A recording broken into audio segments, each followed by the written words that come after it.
Hey, what's up, guys? It's Joey. I got recently a bunch of messages in my inbox talking about people want to see specific care on the animals I keep.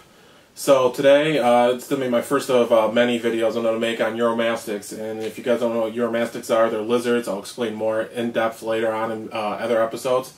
This first episode is going to be about enclosures and the type of enclosure that I would recommend for these animals. In this right over here, if you guys can see, I know the angle ain't the best, but it fits me in barely in the aquarium.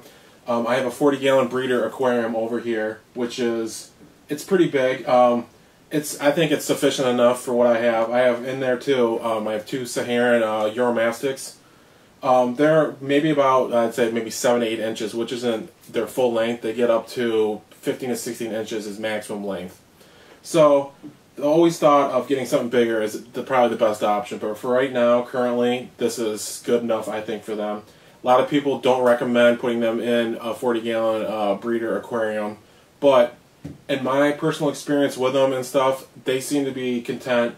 The biggest thing is with that, you always want enough room for them to move around, get around, and such like that. You don't want to have something too small for them because they get big. And the theory is, people think that if you put them in, say, I don't know, a 20-gallon aquarium, they'll grow to that size. And that's completely incorrect. You never want to go by that mentality.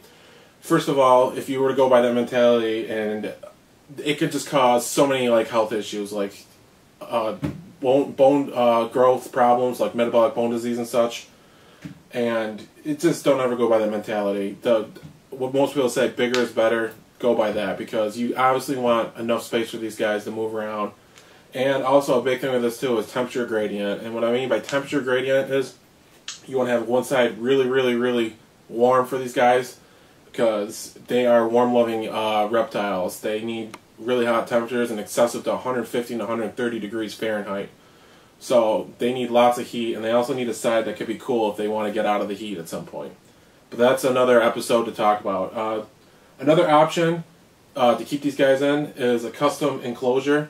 Some people make them out of plywood. They make plexiglass for the front, so it has a glass door in the front. That's a really good option. I'd say that's probably of all the ones your best option. And most people make them really big too. They say the minimum for that is like 4 foot by 2 foot by 2 foot, which is quite large. And if you have the space in your house, go for it. The money obviously too. But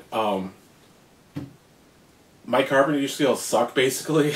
So that's basically why I haven't done it yet. I'm going to eventually make a custom-made enclosure because I want these guys to have more room. What they're in now, I think, is not too bad. But like I said before, bigger is better, and I want to have something bigger for them.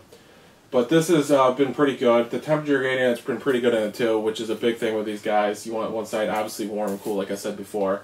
And glass does that really good. It heats up one side really, really warm too when you have your lights on and everything. Yeah, and make sure if you do put them in a 40-gallon breeder, make sure you have a screen. Obviously, you don't want other animals getting into it.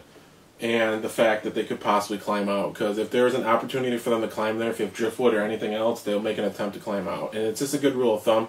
Most reptiles have a screen top on it. Okay, that's all I wanted to tell you guys about enclosures. Stay tuned for my next episodes, and thank you.